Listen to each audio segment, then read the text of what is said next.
നമ്മോട് സംവദിക്കാൻ എത്തുന്നവർ doctor KM Anil, doctor Raju K Narayanan എന്നിവരാണ്. അവരെ ബഹുമാനപൂർവ്വം വേദിയിലേക്ക് സ്വാഗതം ചെയ്യുന്നു.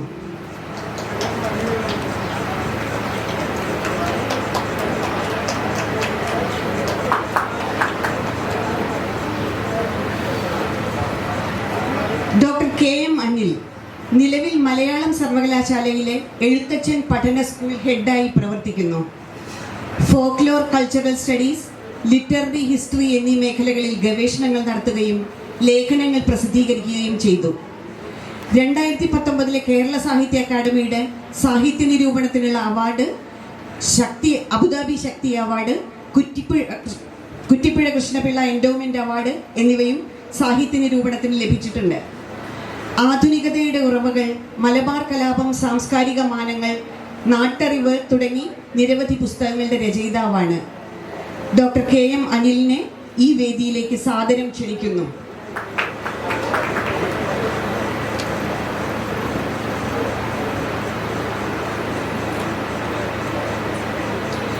Doctor Raju K Narayanan Mahatma Gandhi university school of ലിറ്റേഴ്സിലെ മലയാളം പ്രൊഫസറായ ഇദ്ദേഹം ഫോക്ലോർ, സാംസ്കാരിക, സിനിമാ പഠനങ്ങളിൽ തൻ്റേതായ വ്യക്തിമുദ്ര പതിപ്പിക്കുകയും ഈ വിഷയങ്ങളിൽ നിരവധി പുസ്തകങ്ങൾ രചിക്കുകയും ചെയ്തിട്ടുണ്ട്. അക്കാദമിക് പ്രമോകൾ, ഡോക്യുമെൻ്ററികൾ, ഹ്രസ്വചിത്രങ്ങൾ, ഫീച്ചർ ഫിലിമുകൾ എന്നിവയുടെ തിരക്കഥയിലും സംവിധാനത്തിലും ഇദ്ദേഹം സജീവമായി ഏർപ്പെട്ടിട്ടുണ്ട്. കേരള സർക്കാരിൻ്റെ അക്ഷരം ഭാഷാ മ്യൂസിയത്തിൻ്റെ ഒഫീഷ്യൽ കൺസൾട്ടൻ്റാണ് ഇദ്ദേഹം. സിനിമയെ പറ്റിയുള്ള ലേഖനങ്ങൾക്കും പുസ്തകങ്ങൾക്കും കേരള സ്റ്റേറ്റ് ഫിലിം അവാർഡുകളും കേരള ഫിലിം ക്രിറ്റിക്സ് അവാർഡുകളും ഇദ്ദേഹത്തിന് ലഭിച്ചിട്ടുണ്ട്. ഇതുകൂടാതെ doctor BR Ambedkar national fellowship, UGC research award, rotary literary award എന്നിങ്ങനെ മറ്റനേകം അവാർഡുകളും ഇദ്ദേഹത്തെ തേടിയെത്തിയിട്ടുണ്ട്. ഡോക്ടർ രാജു K നാരായണൻ അവർക്ക് ഈ സെഷനിലേക്ക് ഹാർദമായ സ്വാഗതം.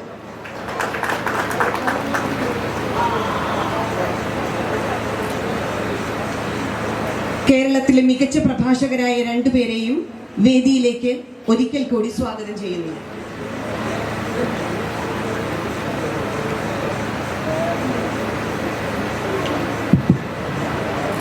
ആദരണീയരെ, പ്രിയമുള്ള സുഹൃത്തുക്കളെ, മാടമ്പിൻ്റെ ഈ ഫൗണ്ടേഷൻ, മാടമ്പിൻ്റെ സ്മരണാർത്ഥം രൂപീകരിച്ചിട്ടുള്ള ഈ ഫൗണ്ടേഷൻ്റെ രണ്ടാമത്തെ സമ്മേളനത്തിലാണ് ഞാൻ വരുന്നത്. എനിക്ക് വ്യക്തിപരമായി വളരെ അടുപ്പമുള്ള ഒരു സ്ഥലത്താണ് ഇപ്പോൾ ഞാൻ ഇരിക്കുന്നത്. മാടമ്പിൻ്റെ രണ്ടാമത്തെ മകൾ, ഞങ്ങൾ ജസീനേച്ചി എന്ന് വിളിക്കുന്ന ജസീന ടീച്ചർ എൻ്റെ സീനിയറായിട്ട് മൈസൂരിൽ പഠിച്ചിരുന്നു പതിറ്റാണ്ടുകൾക്ക് മുമ്പ്. അന്നൊരിക്കൽ ഞാൻ ഇവിടെ വരികയും ഈ വീട്ടിൽ താമസിക്കുകയും മാടമ്പുമായി ധാരാളം ഇടപഴകുകയും ഒക്കെ ചെയ്തിട്ടുണ്ട് ഒരു കുട്ടി എന്ന നിലയ്ക്ക്. പിന്നീട് ഒരിക്കൽ അദ്ദേഹം എൻ്റെ വീട്ടിൽ വന്ന് താമസിച്ചിട്ടുണ്ട്. അദ്ദേഹം അവിടെ മകളെ കാണാൻ വരുമ്പോഴൊക്കെ എൻ്റെ ഹോസ്റ്റലിൽ, എൻ്റെ മുറിയിലാണ് താമസിച്ചിരുന്നത്. അതുകൊണ്ട് തന്നെ അദ്ദേഹത്തിൻ്റെ മിക്കവാറും കൃതികളൊക്കെ പലപ്പോഴായി അക്കാലത്ത് തന്നെ ഞാൻ വായിച്ചിട്ടുണ്ട്. ഇങ്ങനെയുള്ള ധാരാളം വ്യക്തിബന്ധങ്ങൾ, അതിൻ്റെ ഓർമ്മകളൊക്കെ നിറഞ്ഞു നിൽക്കുന്ന ഒരു സ്ഥലത്താണ് വാസ്തവത്തിൽ ഞാനിരിക്കുന്നത്. ഇന്ന് ഞങ്ങളോട് സംസാരിക്കാൻ പറഞ്ഞിരിക്കുന്നത് ഈ ആത്മീയത എന്നതിനെ സാഹിത്യവുമായി ബന്ധപ്പെടുത്തിക്കൊണ്ട് ചില കാര്യങ്ങൾ പരസ്പരം പങ്കുവെച്ച് സംസാരിക്കണമെന്നാണ് ഞങ്ങൾ ഇത് പറഞ്ഞിട്ടുള്ളത്. വളരെ ചിട്ടപ്പെടുത്തിയ രീതിയിൽ ഞങ്ങൾ ഈ സംഭാഷണത്തിന് തയ്യാറെടുത്തിട്ടില്ല. അങ്ങനെ തയ്യാറെടുക്കാതിരിക്കുന്നതാണ് ഒരുപക്ഷെ ഇത്തരം ഒരു സംഭാഷണത്തെ കുറേ കൂടി സർഗാത്മകമാക്കുക എന്ന് തോന്നിയതുകൊണ്ടുകൂടിയാണ് പ്രാഥമികമായൊരു ചർച്ച മാത്രം നടത്തി ഞങ്ങൾ ഈ ഒരു പ്രക്രിയയ്ക്ക് തുടക്കമിടുന്നത്. ആദ്യമായി സൂചിപ്പിക്കാനുള്ളത്, സാഹിത്യവുമായി ഇതിനെ ബന്ധിപ്പിക്കുന്നതിന് മുമ്പ് ഈ വിഷയം ഈ CS വെങ്കടേശ്വരൻ എന്നോട് പറഞ്ഞപ്പോൾ ഞാൻ ആലോചിച്ച കാര്യങ്ങൾ ഒന്ന് തുടങ്ങി വെക്കാമെന്ന് വിചാരിക്കും. എന്താണ് ഈ ആത്മീയത എന്ന വാക്കുകൊണ്ട് ഉദ്ദേശിക്കുന്നത്? അതിൻ്റെ മലയാളം, നമ്മളിപ്പോൾ പറയുന്ന ഈ മലയാളം കുറച്ചും കൂടി ഒരു കൺഫ്യൂസിങ് ആയൊരു വാക്കാണ്. ഇംഗ്ലീഷിൽ സ്പിരിച്വാലിറ്റി എന്നാണത് പറയുന്നത്. അതിൻ്റെ വേർഡ് ഒറിജിൻ, അതിൻ്റെ നിരുക്തം പരിശോധിച്ചപ്പോൾ മനസ്സിലായ ഒരു കാര്യം, ലാറ്റിനിൽ ഈ വാക്ക്, ലാറ്റിനിൽ നിന്നാണത് വരുന്നത്, ലത്തീനിൽ ഈ വാക്ക് ബ്രീത്ത് എന്നുള്ള അർത്ഥത്തിലാണ് ഉപയോഗിച്ചിരുന്നത്. നമ്മളിവിടെ പറഞ്ഞാൽ പ്രാണൻ എന്ന് പറയും. അപ്പോൾ പ്രാണനാണ് ആത്മാവ് എന്ന അടിസ്ഥാനപരമായ ഒരു സങ്കല്പമുണ്ട്. ഇപ്പൊ തമിഴിലെ അക്ഷരമാലയെ കുറിച്ച് പറയുമ്പോൾ അവർ പറയും വ്യഞ്ജനം മെയ്യാണ്, സ്വരങ്ങൾ ഉയിരാണ് എന്ന്. ഈ ഉയിരാണ് പ്രാണൻ എന്ന് പറയും. അപ്പൊ ഭാഷയുടെ ആത്മാവ് എന്താണ് എന്ന് ചോദിച്ചാൽ അത് സ്വരാക്ഷരങ്ങളാണ് എന്ന് വേണമെങ്കിൽ പറയാം. അപ്പം അങ്ങനെ ആലോചിച്ച് വരുമ്പോൾ ഈ ആത്മീയത എന്ന് നമ്മൾ പറയുന്നതിൻ്റെ ആ ഇംഗ്ലീഷ് വാക്ക് വെച്ച് അതിൻ്റെ വേരിലേക്ക് പോയാൽ പ്രാണൻ, ജീവൻ എന്നൊക്കെയാണ് അതിൻ്റെ അർത്ഥം. മലയാളത്തിലെ വാക്ക് എടുത്തു നോക്കിയാൽ എൻ്റെ പല അധ്യാപകരും ഞാൻ ഇനി പറയുന്ന കാര്യത്തോട് യോജിപ്പുള്ളവരല്ല. നിസാർ അഹമ്മദാണ് അദ്ദേഹത്തിൻ്റെ നാരായണ ഗുരുവിനെ കുറിച്ചൊക്കെയുള്ള പഠനങ്ങളിൽ നിരന്തരമായി ആത്മം എന്നൊരു വാക്ക് ഉപയോഗിച്ച് കണ്ടിട്ടുള്ളത്. ആത്മം അപരം, സെൽഫ് അതർ എന്ന അർത്ഥത്തിൽ ആത്മം എന്ന വാക്ക് ഇപ്പോൾ ഉപയോഗിക്കുന്നുണ്ട്. സംസ്കൃത വ്യാകരണ പ്രകാരം അത് തെറ്റാണെന്നാണ് പല അധ്യാപകരും എന്നോട് പറഞ്ഞിട്ടുള്ളത്. അതിൻ്റെ വ്യാകരണപരമായ കാര്യങ്ങളിലേക്ക് ഞാൻ പോകുന്നില്ല. അതിൻ്റെ ഇംഗ്ലീഷ് വാക്ക് സെൽഫാണ് എന്ന് കണക്കാക്കിയാൽ, അതിനുപയോഗിക്കുന്ന വാക്കാണ് ആത്മം എന്ന് കണക്കാക്കിയാൽ, ആത്മീയത എന്ന് പറഞ്ഞാൽ അതിനർത്ഥം സെൽഫ് റിഫ്ലക്സിവിറ്റി, ആത്മപ്രതിഫലനാത്മകതയാണ് എന്ന് പരിഗണിക്കാം. അപ്പൊ ചുരുക്കി പറഞ്ഞാൽ ഈ സ്പിരിച്വാലിറ്റി എന്നുള്ള വാക്കിന് ലാറ്റിനിലുള്ള അർത്ഥം മുതൽ നിസാർ അഹമ്മദ് മാഷ് ഉപയോഗിച്ച അർത്ഥം വരെയുള്ള ഒരു വലിയ ചരിത്രമുണ്ട്. ആ വാക്കിന്റെ ചരിത്രത്തിലൂടെ കടന്നുപോയാൽ ഈ സങ്കല്പനവുമായി ബന്ധപ്പെട്ടുകൊണ്ട് മനുഷ്യന്റെ ആലോചനകളിൽ മിന്നിമറഞ്ഞ പലതരം ഭാവങ്ങളെ ഒരുപക്ഷെ നമുക്ക് പേർത്തെടുക്കാൻ കഴിയും എന്നാണ് എനിക്ക് തോന്നുന്നത്. അങ്ങനെ വരുമ്പോൾ ആത്മീയത എന്ന് പറയുന്നത് നമ്മൾ കരുതുന്നത് പോലെ സന്യാസിമാർക്കോ അല്ലെങ്കിൽ ധ്യാനിക്കുന്നവർക്കോ ജീവിതമൊക്കെ ഉപേക്ഷിച്ച്, ഭൗതിക ജീവിതം ഉപേക്ഷിച്ച് വേറെ എവിടെയോ ഈ അന്വേഷിക്കുന്നവർക്കോ ഉള്ള ഒരു, അവരിൽ മാത്രം നിക്ഷിപ്തമായ ഒരു കാര്യമാണെന്ന് പറയാൻ പറ്റില്ല. കാരണം സെൽഫ് റിഫ്ലക്സിവിറ്റി, എന്നെക്കുറിച്ച് ഞാൻ തന്നെ മനസ്സിലാക്കുക എന്നതാണ് ആത്മീയത എങ്കിൽ അതെല്ലാ മനുഷ്യ ജീവിതത്തിൻ്റെയും ഭാഗമാണ്. അത് സന്യാസിമാരുമായി മാത്രം ബന്ധപ്പെട്ട ഒരു കാര്യമല്ല. പക്ഷെ നേരത്തെ ഡോക്ടർ സുനന്ദൻ സൂചിപ്പിച്ചതുപോലെ നമുക്ക് പലതരം ബൈനറികൾ ഉണ്ടായി വന്നിട്ടുണ്ട്. സോഷ്യൽ പൊളിറ്റിക്കൽ എന്നുള്ളൊരു ബൈനറി എങ്ങനെയാണ് അപകടകരമായി തീർന്നതെന്ന് അദ്ദേഹം സൂചിപ്പിച്ചു. അതേപോലെ നമ്മൾ ഉണ്ടാക്കിയ ഒരു ബൈനറിയാണ് ഈ മെറ്റീരിയൽ സ്പിരിച്വൽ, ഭൗതികം ആത്മീയം എന്ന് പറയുന്ന ഒരു വേർതിരിവ്. യഥാർത്ഥത്തിൽ ഭൗതികവും ആത്മീയവും വേർതിരിഞ്ഞല്ല ജീവിതത്തിൽ പ്രവർത്തിക്കുന്നത് എന്നും ഭൗതികമായ എല്ലാറ്റിനും ആത്മീയമായൊരു ഉള്ളടക്കമോ ആത്മീയം എന്ന് പറയുന്ന എല്ലാറ്റിനും ഭൗതികമായൊരു അടിത്തറയുണ്ട് എന്ന് സൂക്ഷ്മമായി നോക്കിയാൽ നമുക്ക് മനസ്സിലാവും. ഞാൻ ഇതിൻ്റെ വലിയ മാനങ്ങളിലേക്കൊന്നും പോവാതെ വളരെ ചെറിയൊരു കാര്യം, വളരെ ലളിതമായൊരു കാര്യം നിങ്ങളുടെ ശ്രദ്ധയിലേക്ക് കൊണ്ടുവരട്ടെ. നമ്മളൊക്കെ സാധാരണ മനുഷ്യരാണ്. നമ്മളാരും വലിയ പണ്ഡിതരോ അല്ലെങ്കിൽ മാടമ്പിനെ പോലെ വലിയ സർഗാത്മകതയുള്ളവരോ ഒന്നുമല്ല. സാധാരണ മനുഷ്യരാണ്. പക്ഷെ നമ്മൾ ചെയ്യുന്ന പ്രവൃത്തികൾ തന്നെ നിങ്ങളൊന്ന് നോക്കൂ. വസ്ത്രം എന്തിനുള്ളതാണ്? വസ്ത്രം നമുക്ക് ചൂടിൽ നിന്നും തണുപ്പിൽ നിന്ന് രക്ഷ നേടാനോ നാണം നിറയ്ക്കാനോ ഒക്കെ ഉള്ളതാണെന്ന് നമ്മൾ പറയുന്നു. പക്ഷേ എന്തെങ്കിലും ഒന്ന് വാരി കെട്ടിയിട്ടല്ലല്ലോ നമ്മളാരിപ്പോൾ ഇവിടെ വന്നിരിക്കുന്നത്. അതെല്ലാം നമ്മൾ സൗന്ദര്യവൽക്കരിക്കുകയും മറ്റുള്ളവരുടെ മുന്നിൽ ഞാൻ എങ്ങനെ ആവിഷ്കരിക്കപ്പെടണമെന്ന് ഞാൻ സ്വയം തീരുമാനമെടുത്ത് കണ്ണാടിക്ക് മുന്നിൽ നിന്നുകൊണ്ട് ഉറപ്പുവരുത്തിയതിന് ശേഷമാണ് ഞാൻ വീട്ടിൽ നിന്ന് പുറത്തിറങ്ങിയത്.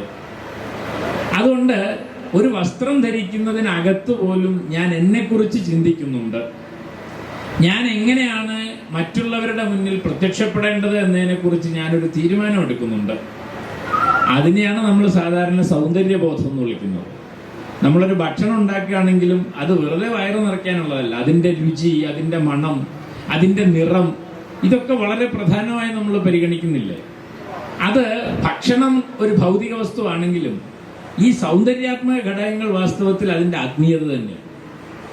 അതുകൊണ്ട് വസ്ത്രമായാലും ഭക്ഷണമായാലും പാർപ്പിടമായാലും നാം ഭൗതിക ജീവിതത്തിൽ ചെയ്യുന്ന എന്ത് പ്രവൃത്തിയായാലും, ഒരു കൃഷിക്കാരൻ താനൊരു തൈ നടുന്നതിന് വേണ്ടി ഒരു കുഴി കുഴിക്കുന്നതായാലും അതിനകത്തുണ്ട് സൗന്ദര്യത്തിൻ്റെ ഒരു ഘടകം.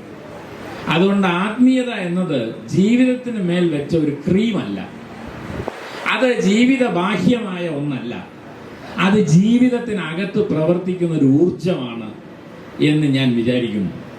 അത് മനുഷ്യർ എത്രയോ കാലമായി വികസിപ്പിച്ചെടുത്ത അവരുടെ ഉൾക്കാഴ്ചയുടെയും സിദ്ധിയുടെയും ഒക്കെ ഫലമായി നിരന്തരം വികസിച്ചുകൊണ്ടിരിക്കുന്ന ഒന്നാണ് എന്ന് ഞാൻ വിചാരിക്കുന്നു.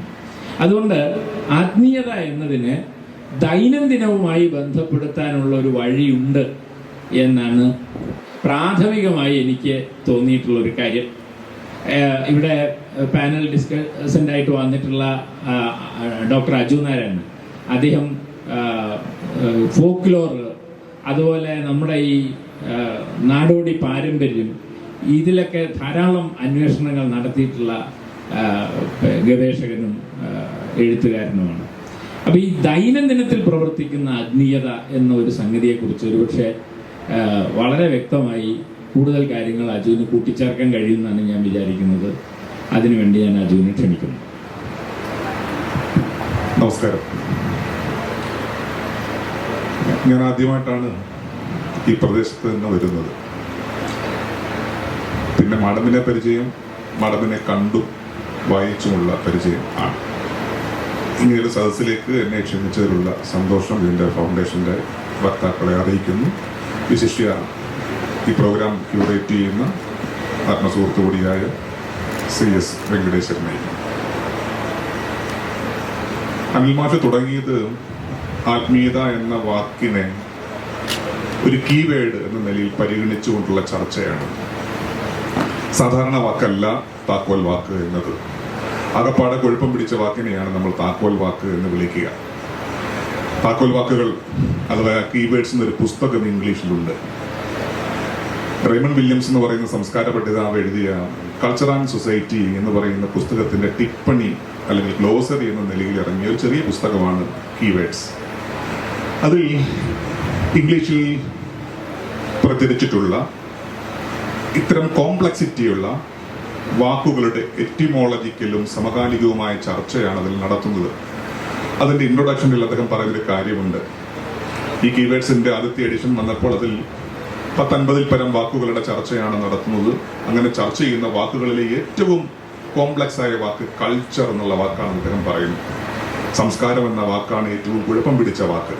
കുഴപ്പം പിടിപ്പിച്ചതിൻ്റെ അർത്ഥം വ്യത്യസ്തങ്ങളായിട്ടുള്ള അർത്ഥങ്ങൾ അതിലേക്ക് പല കാലങ്ങളിൽ ഊറിക്കൂടി വരികയും നമുക്കങ്ങനെ രേഖീയമായി അങ്ങനെ അർത്ഥത്തെ നിർണയിച്ചെടുക്കാൻ കഴിയാത്ത അവസ്ഥയുള്ളവയും, ഒരുപക്ഷെ ഇഞ്ചി മാതൃക പോലെ, റൈസോം മോഡൽ എന്ന് പറയും, ഇഞ്ചി പൊട്ടിക്കിളിച്ചു വരുന്നത് പോലെ അർത്ഥങ്ങൾ പലമാതിരി രീതിയിൽ പൊട്ടിക്കിളിച്ചു നിൽക്കുന്ന ഒരു അർത്ഥപ്രപഞ്ചം, അർത്ഥത്തിന് നെറ്റ്വർക്കുള്ള വാക്കിനെയാണ് കീവേഡ് എന്ന് അദ്ദേഹം വിളിക്കുന്നത്. എനിക്ക് തോന്നുന്നു മലയാളത്തിലെ ഒരു വാക്ക് നമ്മൾ ചർച്ചയ്ക്കെടുത്താൽ സംസ്കാരം എന്നതുപോലെ മറ്റൊരു സവിശേഷ കീവേഡാണ് ഈ ആത്മീയത എന്ന് പറയുന്ന കീവേഡ്. അതുകൊണ്ട് അതിനെ ഒരു മണിക്കൂർ കൊണ്ട് ഞങ്ങൾ രണ്ടുപേരും പറഞ്ഞ് അവസാനിപ്പിക്കാൻ കഴിയില്ല, പറഞ്ഞു തുടങ്ങാൻ പോലും കഴിയുകയില്ല. ചില ധാരണകൾ അങ്ങോട്ട് മുമ്പോട്ട് വെക്കുന്നു എന്ന് മാത്രമേ അർത്ഥമുള്ളൂ. ഇതൊന്നും ഒരു അവസാന വാക്കും അല്ല, ഒരു കീവേഡും അവസാന വാക്കല്ല, തുടരുന്ന പൊട്ടിക്കിളർത്തു വരുന്ന വാക്കാണ്. പല നിർവചനങ്ങൾ കൊണ്ട് നമുക്ക് വേണമെങ്കിൽ ഈ ആകാംക്ഷയെ പൂരിപ്പിക്കാം. എന്താണ് ആത്മീയത, എന്താണ് സ്പിരിച്വാലിറ്റി എന്നതിനെ സംബന്ധിച്ച്. അതിന്റെ ലാറ്റിൻ ഒറിജിനെ കുറിച്ചൊക്കെയാണ് മാസ്റ്റർ പറഞ്ഞു തുടങ്ങിയത്. കേരളത്തിന്റെ സവിശേഷ അന്തരീക്ഷത്തിൽ ഇത് പല മട്ടിൽ വ്യാഖ്യാന ഭേദങ്ങൾക്ക് ഇടവരുത്തിയിട്ടുണ്ട്. പ്രത്യേകിച്ചും മതവുമായി ചേർന്ന് നിന്നിട്ട് മതാത്മീയത അപ്പുറത്ത് വരുന്നു. ആത്മീയ കച്ചവടക്കാർ അതിനെ വേറൊരു മട്ടിൽ ഉപയോഗിക്കുന്നു. ആത്മീയ പുസ്തകങ്ങളുടെ വലിയ ധാര വേറൊരു മട്ടിൽ പ്രവർത്തിക്കുന്നു. പ്രിന്റ് മോഡേണിറ്റിക്ക് ശേഷം ആത്മീയ ഗുരുക്കന്മാരുണ്ടായിത്തീരുന്നു. ഇങ്ങനെ പലമാതിരി രീതിയിലാണ് സമകാലത്തും ഈ ആത്മീയത നിൽക്കുന്നത്. പക്ഷെ എന്നെ കൗതുകം പിടിപ്പിച്ച ഒരു നിർവചനം ഗാന്ധിയുടെ നിർവചനം ആണ്. ആ നിർവചനം സത്യത്തിൽ അനിൽ മാഷ് കോട്ടിയതില്ലെങ്കിൽ കൂടിയും അനിൽ മാഷ് പറഞ്ഞതിൽ അതുണ്ട്. ഗാന്ധി എപ്പോഴും എല്ലാ കാര്യങ്ങളും വളരെ ലാളിത്യപൂർവ്വം പറയുന്ന ഒരാളാണ്. ലളിതപൂർവ്വം പറഞ്ഞു വെച്ച അർത്ഥം അതിൻ്റെ ഉള്ളിലെ സാങ്കേതികങ്ങൾ നഷ്ടപ്പെടുത്തി പറഞ്ഞൊന്നല്ല, വലിയ ഗൗരവമാണ് ഏറ്റവും വലിയ ലാളിത്യം. ആ അർത്ഥത്തിൽ ഗാന്ധി പറഞ്ഞ ഒരു വാക്യത്തിന്റെ മലയാളീകരണം ഇങ്ങനെ നടത്താം: അവനവന്റെ അപ്പം അന്വേഷിക്കുന്നതാണ് ഭൗതികത. അവനവന്റെ അപ്പം അന്വേഷിക്കുന്നതാണ് ഭൗതികത, അന്യന്റെ അപ്പം അന്വേഷിക്കുന്നതാണ് ആത്മീയത. പ്രധാനപ്പെട്ട ഒരു നിർവചനമായിട്ട് എനിക്ക് തോന്നുന്നു. ഇങ്ങനെ വരുമ്പോൾ ഭൗതികത തന്നെ ആത്മീയത എന്ന് വരുന്നു. മറ്റൊരാളുടെ അന്യന്റെ ഭൗതികതയാണ് നമ്മുടെ ആത്മീയത എന്ന് വരുന്നു. ഇതിന് വലിയ മുഴക്കം കിട്ടുന്നുണ്ട് നവോത്ഥാന സമയത്തുള്ള പറച്ചിലുകൾ. ഇപ്പൊ അനുകമ്പ എന്നുള്ള പ്രയോഗം, കൃപ എന്നൊക്കെയുള്ള പ്രയോഗങ്ങൾ, ദയ, അനുകമ്പ ദേശകം എന്തുകൊണ്ടെന്നൊക്കെ ചോദിച്ചാൽ ഇതാണ് അന്യനെ കുറിച്ചുള്ള കരുതൽ. നമ്മൾ പേർത്തും പറയുന്ന ഒരു ആശയം തന്നെയാണ് ഗാന്ധി മുമ്പോട്ട് വെക്കുന്നത്. ഈ ഒരു അർത്ഥമണ്ഡലത്തിൽ നിന്നിട്ടാണ് ചില കാര്യങ്ങൾ പറയാൻ ആഗ്രഹിക്കുന്നത്. ഇപ്പൊ കേരളത്തെ സംബന്ധിച്ച് നോക്കുമ്പോൾ ഇത്തരം ആത്മീയതയുടെ ഒരു ചരിത്ര സന്ദർഭത്തെ മനസ്സിലാക്കേണ്ടി വന്നാൽ നമ്മൾ എവിടെ നിന്നായിരിക്കും ആരംഭിക്കുക? നമ്മൾ ഇന്ന് പറയുന്ന ആധുനികതയോടുകൂടി ഉണ്ടായി വന്ന ഇൻഡിവിജ്വൽ വ്യക്തി, ഒരു പേഴ്സൺ എന്ന നിലയിൽ ഒറ്റയ്ക്കൊരു വ്യക്തി ഇരുന്ന് അയാളുടെ ആത്മത്തെ സംബന്ധിച്ച്, അല്ലെങ്കിൽ അയാൾ മറ്റൊരാളുടെ ആത്മത്തെ സംബന്ധിച്ച്, അവരന്റെ ആത്മത്തെ സംബന്ധിച്ച് വിചാരിച്ച കാലം മുതൽ മാത്രമാണോ ആത്മീയതയുടെ തുടക്കം? അല്ല എന്ന് പറയാം. അതിനു മുമ്പേ വേറൊരു മട്ടിൽ ആത്മീയതയുണ്ട്. എന്ന് വെച്ചാൽ വൈയക്തികമായ ഏകാന്തതയ്ക്ക് മുമ്പ് ആത്മീയതയുണ്ട് എന്ന് ചരിത്രം പരിശോധിച്ചാൽ ബോധ്യപ്പെടും. അപ്പൊ ഏകാന്തതയ്ക്ക് പകരം ഞാനൊരു വാക്ക് കൊണ്ടുവരുന്നു, കൂട്ടാന്തത എന്നൊരു വാക്ക് കൊണ്ടുവരുന്നു. ഒറ്റയ്ക്കിരുന്നതാണ് ഏകാന്തതയെങ്കിൽ കൂട്ടാന്തത ഒന്നിച്ചുകൂടിയ അനുഭവരാശിയാണ്. ആ പ്രയോഗം എന്റേതല്ല, എം പി മനോജിന്റെയാണ്. കൂട്ടാന്തതയുടെ 70 വർഷങ്ങൾ എന്നുള്ള അദ്ദേഹത്തിന്റെ കവിത പ്രധാനപ്പെട്ട ഒരു കവിതയായി ഞാൻ മനസ്സിലാക്കുന്നു. ആ കൂട്ടാന്തത എന്നുള്ള പ്രയോഗത്തെ ചേർത്ത് വെച്ചിട്ട് ഞാൻ കൂട്ടാത്മീയത എന്ന് പ്രയോഗിക്കാൻ ശ്രമിക്കുകയാണ്. ഒരു ഫോക്ക് സ്പിരിച്വാലിറ്റി ഉണ്ട്. നമ്മൾ ഇന്ന് പറയുന്ന ഇപ്പം നാരായണ ഗുരുവിന്റെ, പൊയ്കയിൽ അപ്പച്ചന്റെ, അമ്മോസ് പാതിരിയുടെ, മത്തിത്തങ്ങളിന്റെ, അങ്ങനെ പറയുന്ന വ്യക്തികൾ ഉൽപ്പാദിപ്പിച്ച ആത്മീയ അന്വേഷണങ്ങളുടെയും ആത്മീയമായ ജ്ഞാന പദ്ധതികളുടെയും തുടക്കത്തിന് മുമ്പ് ഒരു പക്ഷേ കൂട്ടാത്മീയതയുടെ വലിയ ധാരകൾ ഏത് ലോകത്തും എന്ന പോലെ, ഏത് ദേശത്തും എന്ന പോലെ കേരളത്തിലും പ്രവർത്തിച്ചതായി കാണാം. അത് തീരുകയല്ല ചെയ്തത്, ഇപ്പോഴും നമ്മോടൊപ്പം തുടരുന്നുണ്ട്. അത് മനസ്സിലാക്കണമെങ്കിൽ ഫോക്ക് ജനത എന്തെന്ന് നോക്കിയാൽ മതിയാകും. ഒറ്റ വ്യക്തി എന്നതിന് പ്രാധാന്യമില്ലാതിരിക്കുകയും കൂട്ടം ചേർന്ന് അധിവസിക്കുകയും പരസ്പരം പല കാര്യങ്ങൾ ഷെയർ ചെയ്യുകയും ചെയ്യുന്ന ഗ്രൂപ്പിനെയാണ് നമ്മൾ ഫോക്ക് എന്ന് വിളിക്കുക, കൂട്ടായ്മ എന്ന് വിളിക്കുക. ഇങ്ങനെയുള്ള കൂട്ടായ്മ ഒന്നിച്ചു കണ്ട ചില അപരബോധങ്ങളുണ്ട്. ഒരുപക്ഷെ ഒരു ബാർബേറിയൻ ഘട്ടത്തിലൊക്കെ ഓരോ കൂട്ടവും പരസ്പരം മല്ലടിക്കുന്ന കാഴ്ചയാണ് നമ്മൾ കാണുന്നതെങ്കിൽ സംസ്കാരബദ്ധതയിലേക്ക് കടക്കുന്നതോടുകൂടി കരുതൽ എന്നതൊരു പ്രധാനപ്പെട്ട കാര്യമായി വരുന്നു. സത്യത്തിൽ നേരത്തെ പറഞ്ഞ നിർവചനത്തിലൊക്കെ ഈ കരുതലാണ് വരുന്നത്, അന്യനെ കുറിച്ചുള്ള കരുതൽ ആണ് വരുന്നത്. അഗ്രികൾച്ചറിന്റെ ഒരു ഘട്ടമുണ്ട്. മനുഷ്യൻ സംസ്കാരത്തിലേക്ക് കടക്കുന്നത് ഒരുപക്ഷെ അഗ്രേറിയൻ ഘട്ടത്തോട് കൂടിയാണെന്ന് ആന്ത്രപ്പോളജിസ്റ്റുകൾ പറയും. അഗ്രികൾച്ചറിൽ ഒരു കൾച്ചർ ഇരിപ്പുണ്ട്. അഗ്രികൾച്ചർ തന്നെ സാധ്യമാകുന്നത് ഒന്നിച്ചു ചേർന്ന് നിന്നുകൊണ്ട് പണിയെടുത്തുകൊണ്ടാണ്. സത്യത്തിൽ ഇതുമായി ബന്ധപ്പെട്ട് നടക്കുന്ന ചില ആചാരവിശേഷങ്ങളിലും ഒരു കൂട്ട് ക്രിയാവിശേഷങ്ങളിലും ആത്മീയതയുടെ അടിയടരുകൾ കാണാം. അതിപ്പോഴും കാണാം. ഇപ്പൊ ഉർവരതാ പൂജയുടെ അടിസ്ഥാന ഭാവം എന്താണെന്ന് ആലോചിച്ചാൽ ഇത് ബോധ്യപ്പെടും. നമ്മൾ കാണുന്ന മിക്കവാറുമുള്ള ആചാര പദ്ധതികൾ, റിച്വലുകൾ പരിശോധിച്ചാൽ അതിന്റെ പുറന്തോടുകളെ മാറ്റി അകത്തേക്ക് നോക്കിയാൽ ഉർവരത അടിസ്ഥാനമാക്കിയുള്ള ചില സങ്കല്പനങ്ങളുണ്ട്. നമ്മുടെ കളം പൂജ പോലെയുള്ള പൂജകൾ, വൃക്ഷപൂജ പോലെയുള്ള പൂജകൾ, നാഗാരാധന പോലെയുള്ള പൂജകൾ, വയൽ ദേവതയെ പൂജിക്കുന്ന ക്രിയാവിശേഷങ്ങൾ, സത്യത്തിൽ അതിന്റെ അടിയടറിൽ പ്രവർത്തിക്കുന്ന ഒരു തരം ആത്മീയതയുണ്ട്. നമ്മൾ മറ്റൊരു ഘട്ടത്തിൽ ഇത് ഏതൊക്കെയോ തരത്തിൽ ഹൈന്ദവാത്മീയതയുമായും ഒക്കെ സന്ധി ചെയ്തിട്ടുണ്ടെന്നുള്ളത് വലിയ ഒരു പ്രധാനപ്പെട്ട കാര്യമാണെങ്കിലും ഒന്നിച്ചു നിന്നുകൊണ്ട് അപരത്തെക്കുറിച്ച്, പ്രകൃതിയെക്കുറിച്ച്, മറ്റൊരു ജനതയെ സംബന്ധിച്ച് മണ്ണ് പുഷ്പിക്കാൻ വേണ്ടി, പെണ്ണ് പുഷ്പിക്കാൻ വേണ്ടി നടത്തിയിട്ടുള്ള ചില പ്രാർത്ഥനകൾ ഒരു പക്ഷേ ആത്മീയതയുടെ അടിയടരാണെന്ന് പറയാം. അതിലൊക്കെ കടന്നു വരുന്ന ഒരുതരം ദൈവികാത്മകതയുണ്ട്. നമ്മൾ പറയുന്ന പുതിയ കാലത്തെ ദൈവം ഒന്നുമല്ല. ഉദാഹരണത്തിന് പറയാം, മണലേരി കേളപ്പന്റെ പാട്ടുകഥ. വടക്കൻ മലബാറിൽ പ്രചാരമുള്ളതാണ് മണലേരി കേളപ്പന്റെ പാട്ടുകഥ. ദീർഘമായൊരു പാട്ടാണ്. വേണമെങ്കിൽ നമുക്ക് വീരകഥാഗാനം എന്നോ കഥാഗാനം, ബാലഡെന്നോ വിളിക്കപ്പെടാവുന്ന ഒരു കഥാഗാനമാണ് ഈ മണലേരി കേളപ്പന്റെ പാട്ടുകഥ. ഈ മണലേരി കേളപ്പൻ സുന്ദരനായ യുവാവാണ്. അമ്മയാണ് അവനെ പോറ്റി വളർത്തുന്നത്. അമ്മയുടെ ചൊൽപ്പടിക്ക് നിർത്തുകയാണ്. വടക്കൻ പാട്ടിൽ എപ്പോഴും അമ്മയ്ക്ക് വലിയ പ്രാധാന്യമുണ്ട്. അവൻ വളർന്നു വലുതാകുന്നു. ഇതിലെ പാട്ടിലൂടെയാണ് വളർന്നു വലുതാകുന്നത്. പക്ഷെ അങ്ങനെ ഇരിക്കെ ഒരു സുന്ദരിയോട് അവന് പ്രണയം ഉണ്ടാകുന്നു. അതൊക്കെ വിസ്തരിച്ച് പാട്ടിലുണ്ട്. ഞാൻ പെട്ടെന്ന് അതിന്റെ കണ്ടന്റ് മാത്രം പറയുകയാണ്. അവന് ഒരു വലിയ സുന്ദരിയോട് ഇഷ്ടം തോന്നുന്നു. അമ്മ ഇതറിയുന്നു. അമ്മയുടെ താല്പര്യം, അമ്മ ഇഷ്ടപ്പെടുന്ന പെണ്ണിനെ വേണം ഇവൻ കെട്ടാൻ. ഇത് സമ്മതിക്കാതെ വരുന്നതോടുകൂടി അമ്മ ചെയ്യുന്ന കാര്യം, ഇതുപോലുള്ളൊരു വീടിന്റെ മുറ്റത്ത് ഒരു വൃക്ഷത്തിന്റെ ചുവട്ടിൽ ഒരു പുറ്റിൽ ഒരു നാഗദേവത കുടിവാർക്കുന്നുണ്ട്. ആ നാഗദേവയുടെ മുമ്പിൽ വന്ന് അമ്മ ചില കാര്യങ്ങൾ പറയുന്നു. അതിലെങ്ങനെയാണ് ആത്മീയത പ്രവർത്തിക്കുന്നതെന്ന് നോക്കണം. അമ്മ വന്ന് പറയുന്ന കാര്യം, നാഗത്തെ വിളിക്കുകയാണ്. വിളിക്കുന്നത് നീ എന്നൊക്കെയാണ് വിളിക്കുന്നത്. പുതിയ കാലത്ത് നമ്മൾ പറയുന്ന അധ്യാത്മ ചിന്തയൊന്നുമല്ല. നീ ഇറങ്ങി വരണം, ഈ പുറ്റിൽ നിന്ന് ഇറങ്ങി വരണം. ഇറങ്ങി വന്നിട്ട് രാത്രിയാകുമ്പോൾ എൻ്റെ മകൻ മുകളിലത്തെ മുറിയിൽ സർപ്പമഞ്ച കട്ടിലിൽ കിടന്നുറങ്ങും. ഉറങ്ങുമ്പോൾ നീ ഇഴഞ്ഞു ചെന്ന് അവന്റെ തലയിൽ ചുറ്റണം, കഴുത്തിൽ ഇങ്ങനെ ചുറ്റണം. കഴുത്ത് ചുറ്റി വരിഞ്ഞു മുറുക്കുമ്പോൾ അവൻ ഉണരും. ഉണരുമ്പോൾ നീ കൊത്താനായണം, കൊത്തരുത്. അങ്ങനെ കൊത്താനായുമ്പോൾ അവൻ പേടിച്ചലറി വിളിക്കും. അപ്പോൾ നീ ഒരു കാര്യം പറയണം, അമ്മ പറയുന്ന പെണ്ണിനെ കെട്ടാനുണ്ട്. ഇതാണ് പറയുന്നത്. അടുത്ത വാക്യമാണ് പ്രധാനപ്പെട്ട കാര്യം. ഇങ്ങനെ ചെയ്തില്ലെങ്കിൽ, ദൈവത്തോടാണ് സംസാരിക്കുന്നത്, ഇങ്ങനെ ചെയ്തില്ലെങ്കിൽ നാളെ ഇത് തീയിട്ട് മുടിക്കുന്നതാണ് ഈ പുറ്റ്.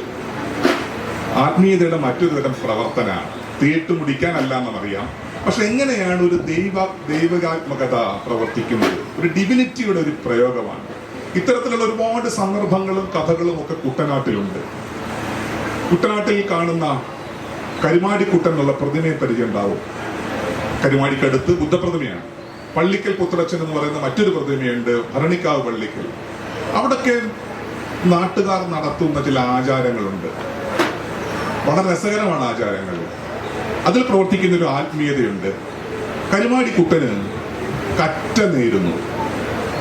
കൂട്ടായിട്ട് ചെയ്യുന്ന കാര്യമാണ്. എന്തിനാണ് കറ്റ നേരുന്നത്? നെൽക്കറ്റ നേരുന്നു.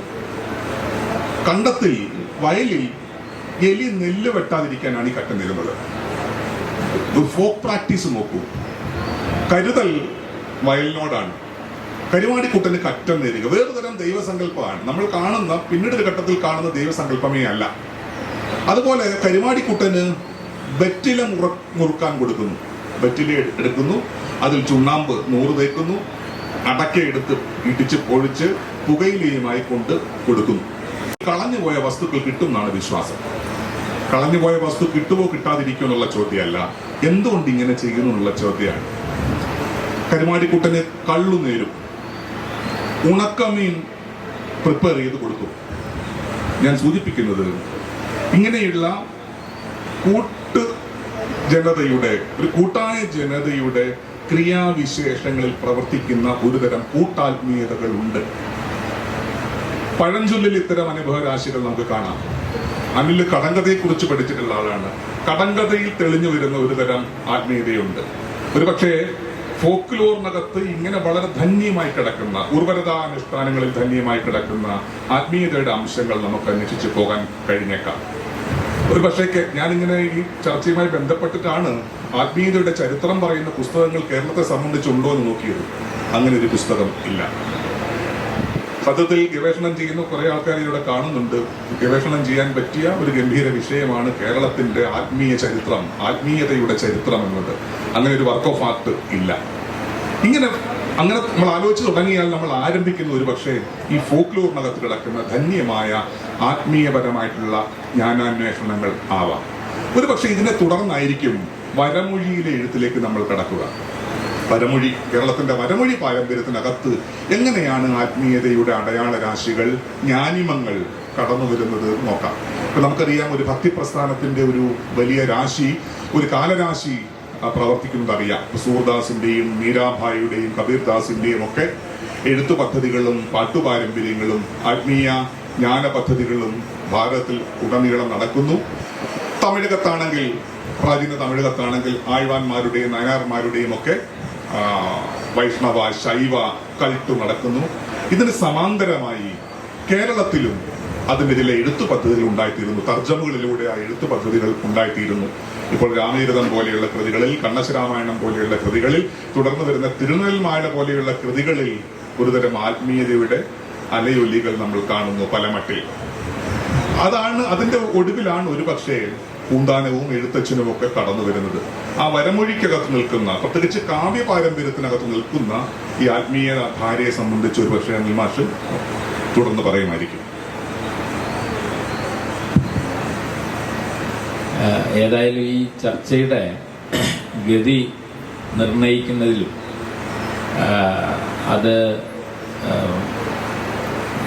അത് കൊണ്ടെത്തിക്കാൻ കഴിയുന്ന ഒരു പരികൽപ്പന രൂപപ്പെടുത്തുന്നതിലും അജു പറഞ്ഞ കാര്യം, ഗാന്ധിയെ ഉദ്ധരിച്ചുകൊണ്ട് പറഞ്ഞ കാര്യം വളരെ പ്രസക്തമാണ് എന്നെനിക്ക് തോന്നുന്നു.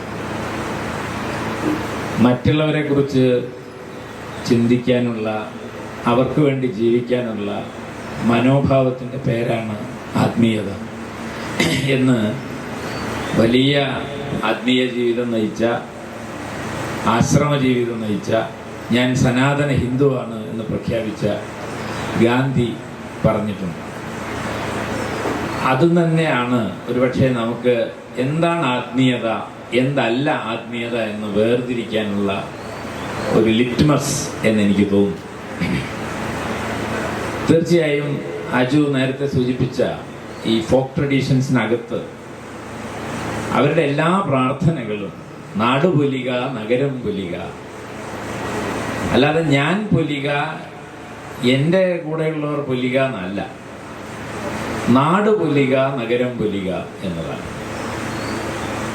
എൻ്റെ നാട്ടില് പഴയ കാവുകളിൽ ഈ കന്നുകാലി ചന്തയുടെ അടുത്തുള്ള കാവില്, സമയം ഇല്ലാത്തതുകൊണ്ട് ഞാനത് വിശദീകരിക്കുന്നില്ല, കന്നുകാലികളായിട്ട് തിരിച്ചു വരുന്ന കർഷകര് അവിടെ ഒരു ചിറയില് കന്നുകാലികളെ കുളിപ്പിച്ച് ആ ചിറയിൽ മുങ്ങി ഒരു കല്ലെടുത്ത് ഒരു മരത്തിന്റെ ചുവട്ടിലുള്ള ഒരു ഇരുമ്പ് ശൂലത്തിന്റെ മുന്നിൽ ഈ കല്ലുകൾ കൂട്ടിവെച്ച് പ്രാർത്ഥിക്കുന്നത് ഞാൻ കണ്ടിട്ടുണ്ട്. എൻ്റെ നാട്ടിലൊരു ബാലേട്ടൻ സ്ഥിരമായിട്ട് ഇത് ചെയ്യായിരുന്നു. കുട്ടിക്കാലത്ത് ഞാൻ അദ്ദേഹത്തോട് ചോദിച്ചു, എന്താണ് ബാലേട്ടങ്ങൾ പ്രാർത്ഥിക്കുന്നത്? അപ്പൊ അദ്ദേഹം പറഞ്ഞു, മോനെ, ഇവിടെ ഉള്ളത് മുണ്ട്യൻ എന്ന് പറഞ്ഞൊരു ദൈവമാണ്. മുണ്ട്യനാണ് കന്നുകാലികൾക്ക് രോഗം വരാതിരിക്കാൻ നമ്മളെ സഹായിക്കുന്നത്. മഴ പെയ്യിക്കുന്നത് മുണ്ട്യനാണ്. മഴ പെയ്താലും കന്നുകാലികൾക്ക് ആരോഗ്യം ഉണ്ടായാലല്ലേ കുട്ടിയെ നമുക്ക് ഭക്ഷണം കിട്ടുള്ളൂ. എല്ലാവർക്കും ഭക്ഷണം കിട്ടണമെങ്കിൽ കന്നുകാലികൾക്ക് രോഗം വരാതിരിക്കണം, മഴ പെയ്യണം. അതിനു വേണ്ടിയാണ് മുണ്ട്യനോട് പ്രാർത്ഥിക്കുന്നത് എന്ന് പറഞ്ഞു. അവിടെ പ്രാർത്ഥന ഈ പറഞ്ഞ കൂട്ടാത്മീയതയുടെ ഭാഗമാണ് എന്നാണ് ഞാൻ പറഞ്ഞതിൻ്റെ അർത്ഥം. അങ്ങനെയുള്ള കാവുകൾ ക്ഷേത്രങ്ങളായി തീരുമ്പോൾ അവിടെ നടക്കുന്ന പ്രാർത്ഥനയുടെ സ്വഭാവം എന്താണ്? +2 പാസ്സാവാൻ പേന പൂജിച്ച് കൊണ്ടുപോയാൽ മതി എന്ന് പറയുന്നിടത്തേക്ക് നമ്മുടെ ആത്മീയത മാറി എന്നത് മറ്റൊരു വിഷയമാണ്. അതിലേക്ക് ഞാൻ ഇപ്പൊ കിടക്കുന്നില്ല. അതുകൊണ്ട് അജു പറഞ്ഞ ആ കാര്യം, മറ്റുള്ളവരെ കുറിച്ചുള്ള നമ്മുടെ കൺസേൺ എന്ന് പറയുമല്ലോ, അതാണ് അവരെ കുറിച്ചുള്ള കരുതൽ. ആ കരുതലിന്റെ പേരാണ് ആത്മീയത എങ്കിൽ മലയാളത്തിന്റെ വരമൊഴിയിലേക്ക് വരുമ്പോൾ, സാഹിത്യത്തിന്റെ പാരമ്പര്യത്തിലേക്ക് വരുമ്പോൾ, നമുക്ക് പാട്ട് പ്രസ്ഥാനവും ഈ മണിപ്രവാള പ്രസ്ഥാനവും എന്ന് പറയുന്ന രണ്ട് പ്രസ്ഥാനങ്ങളാണ് പൊതുവെ പറയാറുള്ളത് സാഹിത്യ ചരിത്രത്തിൽ. അതിൽ ഏറ്റവും പ്രധാനപ്പെട്ട ഒരു കാര്യം, ഈ പാട്ട് പ്രസ്ഥാനത്തിന്റെ ഒക്കെ വഴിയിലൂടെ വന്ന ആളാണല്ലോ എഴുത്തച്ഛൻ. ഈ മണിപ്രവാളം എന്ന് നമ്മൾ വിളിക്കുമ്പോൾ, ഞാൻ ഇതുമായിട്ട് ബന്ധപ്പെടുത്തി ആലോചിച്ചപ്പോൾ എനിക്ക് തോന്നിയ ഒരു കാര്യം, ഈ പറഞ്ഞ അർത്ഥത്തിൽ ഒരു സെൽഫ് റിഫ്ലക്സിവിറ്റിക്ക് സഹായകമല്ലാത്ത, അല്ലെങ്കിൽ ആ തരത്തിലുള്ള ഉത്കണ്ഠകൾ പങ്കുവെക്കാത്ത സാഹിത്യധാരയായിരുന്നു മണിപ്രവാളം എന്ന് നമുക്ക് കാണാം.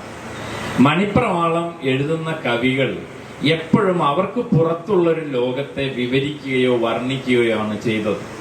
അത് ചന്തകളാവാം, അങ്ങാടികളാവാം, ഗണികകളാവാം, അങ്ങനെ വിവരിക്കുകയും വർണ്ണിക്കുകയുമാണ് അവർ ചെയ്തത്. അതിലെവിടെയും നമുക്ക് കവിയെ കാണാൻ കഴിയില്ല. എന്നാൽ എഴുത്തച്ഛന്റെ കാവ്യത്തിൽ അദ്ദേഹം ആദ്യം തന്നെ പറയുന്നത്, വാരിധി തന്നിൽ തിരമാലകൾ എന്ന പോലെ ഭാരതി പദാവലി തോന്നേണം കാലേ കാലേ എന്നാണ്. അങ്ങനെ കവി കൂടി അതിനകത്ത് ഇൻവോൾവ് ആണ്, ആ കാവ്യത്തിനകത്ത്. ഈ കാവ്യം എന്തിനു വേണ്ടിയാണെന്ന് അദ്ദേഹം പറയുന്നുണ്ട്.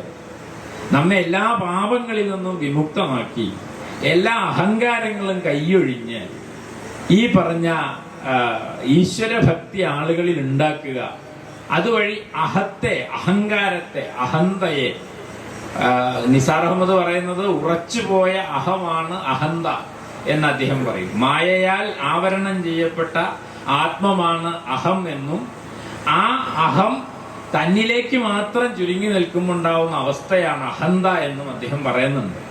ഏതായാലും ഈ അഹന്തയിൽ നിന്ന് എന്നെ മോചിപ്പിക്കണം എന്നല്ല, ഇത് വായിക്കുന്നവരും കേൾക്കുന്നവരും ഒക്കെ മോചിപ്പിക്കപ്പെടണേ എന്ന പ്രാർത്ഥനയാണ് എഴുത്തച്ഛന്റെ കാവ്യം. അതുകൊണ്ട് എഴുത്തച്ഛൻ മലയാളത്തിലാണ് എഴുതിയതെന്നുള്ള വളരെ പ്രധാനപ്പെട്ട ഒരു കാര്യമാണ്. സാഹിത്യത്തിന് പറ്റിയ ഭാഷ സംസ്കൃതം മാത്രമാണെന്ന് കരുതിയിരുന്ന ഒരു കാലത്ത് മഹാകാവ്യം എഴുതാൻ കഴിയുന്ന ഭാഷയാണ് എൻ്റെ മലയാളം എന്ന് എഴുത്തച്ഛൻ തെളിയിക്കുകയാണ് ചെയ്തത്. അതൊരു കരുണയാണ്, അതൊരു കരുതലാണ്. സംസ്കൃതം അറിയാത്ത, സംസ്കൃതം പഠിച്ചാൽ ചെവിട്ടിൽ ഈയം ഒരുക്കി ഒഴിക്കണമെന്ന് പറഞ്ഞിരുന്ന സിദ്ധാന്തമുള്ള ഒരു കാലത്ത് ബ്രാഹ്മണനല്ലാത്ത എഴുത്തച്ഛൻ വേദങ്ങളും ഉപനിഷത്തുകളും പുരാണങ്ങളും ഒക്കെ പഠിച്ച് ഈ പറയുന്ന തരത്തിലുള്ള ഒരു അഡാപ്റ്റേഷൻ, ഒരു അനുകൽപ്പനം നടത്തിയത് എന്തിനു വേണ്ടിയാണ്? മറ്റുള്ളവരോട്, തന്റെ സഹജീവികളോടുള്ള കരുതലാണ്. അതുകൊണ്ടാണ് ഹരിനാമ കീർത്തനത്തിൽ അദ്ദേഹം പറഞ്ഞത്, ഋതുവായ പെണ്ണിനും ഇരപ്പനും ദാഹകനും യജനം ചെയ്യുന്ന ഭൂസുരനും അരുതാത്തതല്ല ഹരിനാമ കീർത്തനം എന്ന് അദ്ദേഹം പറയുന്നത്. എല്ലാവരെയും ചേർത്ത് നിർത്തുകയാണ്.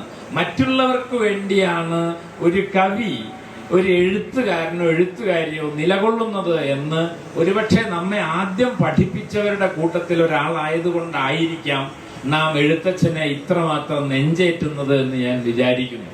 അത് ഭാഷയിലൂടെയുള്ള കരുതലാണ്, ആ അർത്ഥത്തിൽ അതൊരു ആത്മീയതയാണ് എന്ന് ഈ അജുവിന്റെ നിർവചനത്തെ ഉപയോഗപ്പെടുത്തി, ഗാന്ധി ഉദ്ധരിച്ചുകൊണ്ട് പറഞ്ഞ കാര്യത്തെ ഉപയോഗപ്പെടുത്തി പറയാൻ കഴിയും. എന്നാൽ മണിപ്രവാള കാവ്യങ്ങളൊന്നും ഈ തരത്തിലല്ല. അതിനകത്ത് ഈ പറഞ്ഞ പോലെ പുറത്തുള്ള വിവരണങ്ങളേ ഉള്ളൂ. കവിയുടെ തീവ്രമായ പ്രാർത്ഥന അതിനകത്തില്ല.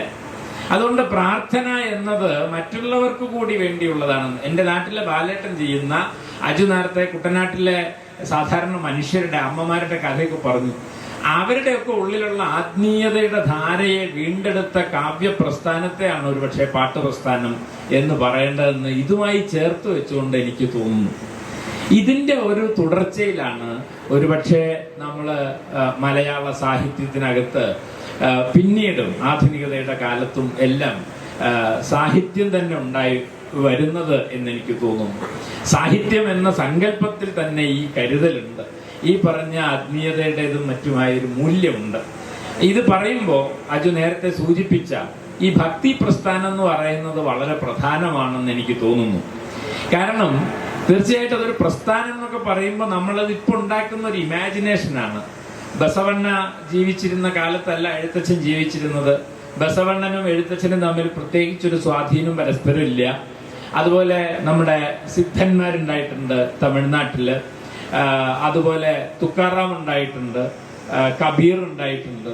ഇവരൊന്നും പരസ്പരം ബന്ധപ്പെട്ട ആളുകളല്ല. പക്ഷേ അവരെല്ലാം ചേർത്ത് നിർത്തുന്ന ഒരു പൊതു ഘടകം എന്ന് പറയുന്നത് ഈ പറയുന്ന ബസവണ്ണൻ യഥാർത്ഥത്തിൽ അദ്ദേഹം ബ്രാഹ്മണനായി ജനിക്കുകയും ബ്രാഹ്മണ്യത്തെ പരിപൂർണമായും കൈയൊഴിയുകയും അദ്ദേഹം പഠിച്ച വേദങ്ങൾക്ക് തീ കൊടുക്കുകയും ഒടുവിൽ നിർഗ്രന്ഥനായി അദ്ദേഹം സമൂഹത്തിലേക്ക് ഇറങ്ങുകയും സമൂഹത്തിലെ ഏറ്റവും ദുർബലരായ മനുഷ്യരെ, ചെരുപ്പ് കുത്തുന്നവരെയും തോട്ടിപ്പണിയെടുക്കുന്നവരെയും അങ്ങനെ നിസ്വരായ മനുഷ്യരെ, മാർജിനലൈസ്ഡ് എന്ന് നമ്മൾ പറയുന്ന അരികിലേക്ക് മാറ്റി നിർത്തപ്പെട്ട മനുഷ്യരെ ചേർത്ത് നിർത്തിക്കൊണ്ടാണ് അദ്ദേഹം ശിവശരണ പ്രസ്ഥാനത്തിന് നേതൃത്വം നൽകുന്നത്.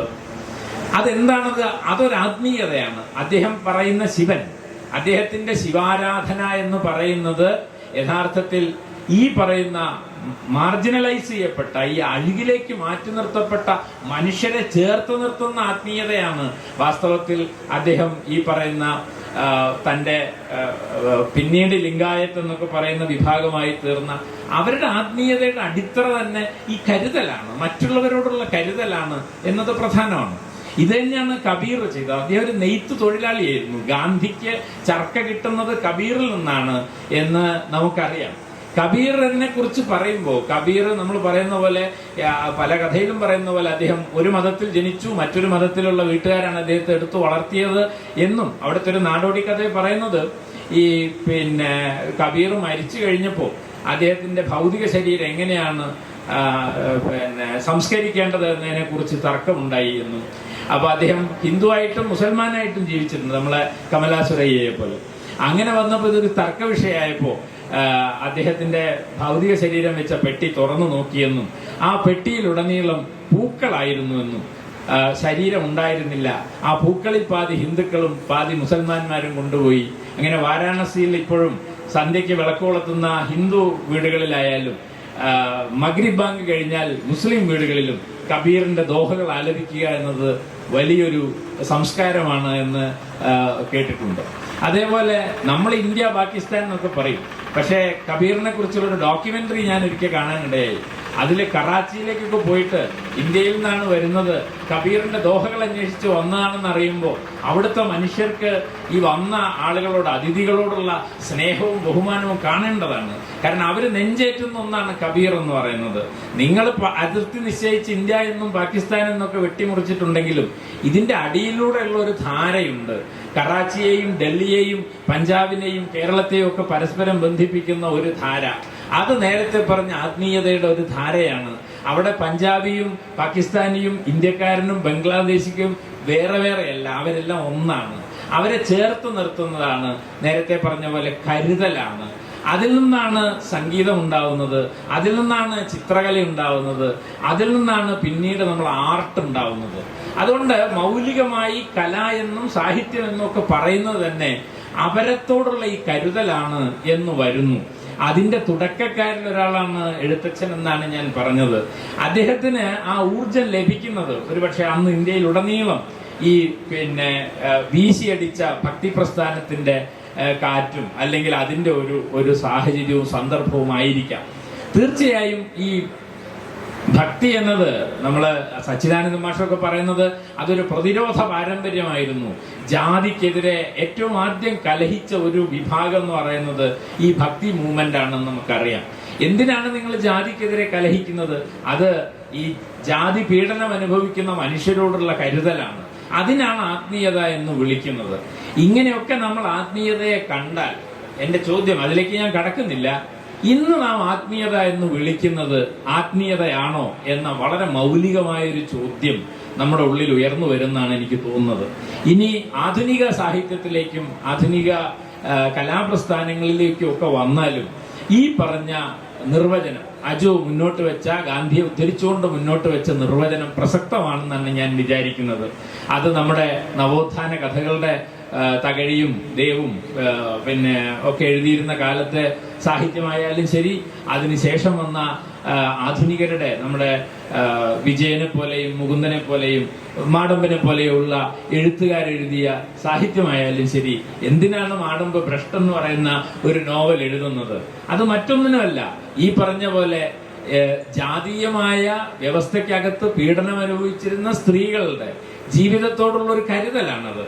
അതിലേറ്റവും പ്രധാനം മാടമ്പ് ഒരു സ്ത്രീയല്ല എന്നത് ഏറ്റവും പ്രധാനമാണ്. മാടമ്പ് ഈ കാര്യങ്ങളൊന്നും നടന്ന കാലത്ത് ജീവിച്ച ആളല്ല. അദ്ദേഹത്തിന് കേട്ടറിവോ അല്ലെങ്കിൽ വായിച്ചിട്ടുള്ള അറിവോ ആണുള്ളത്. അങ്ങനെ ആണായ മാടമ്പ് എന്തിനാണ് പെണ്ണനുഭവിച്ച ഒരു ദുരിതത്തെക്കുറിച്ച് എഴുതുന്നത് എന്നത് പ്രധാനപ്പെട്ട ഒരു ചോദ്യമാണ്. ഇന്ന് നമ്മൾ ആണും പെണ്ണും അല്ലാത്ത മനുഷ്യരെ കുറിച്ചും നമുക്കറിയാം. നമ്മൾ തന്നെ ആണാണ് പെണ്ണാണെന്ന് ഉറപ്പു പറയാൻ പറ്റാത്ത ജീവിതമാണ് നമ്മുടേതെന്ന് നമുക്കറിയാം. ജെൻഡർ ഈസ് എ സ്പെക്ട്രം എന്നാണ് നമ്മൾ പറയുന്നത്. അതൊരു രാജിയാണ്. ഞാൻ ആണായിട്ടാണ് നിങ്ങൾ കാണുന്നതെങ്കിലും ഞാൻ എപ്പോഴും ആണാവണമെന്നില്ല.